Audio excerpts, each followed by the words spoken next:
The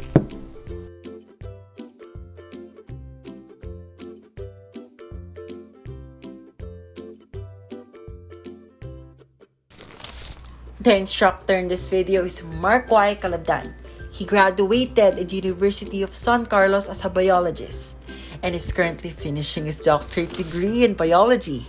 Sir Mark will be demonstrating on how to prepare the medicinal plant for home remedy use. And the highlights of the video tutorial are as follows. Okay, so our next DOH approved plant is your Ulasimang gubat or Ulasimang Bato.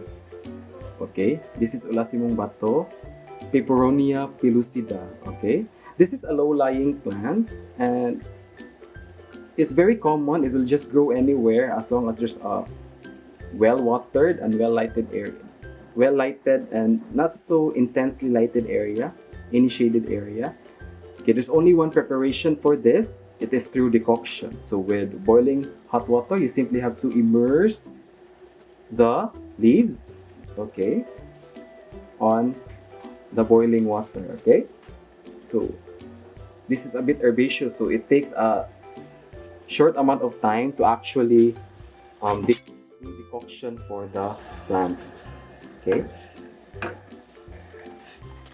So again, rule for decoction, you simply have to see certain coloration now on the water part in the mixture to decide whether there's already proper extraction of the compounds coming from the plant. And as you can see, coloration was almost instant simply because this is a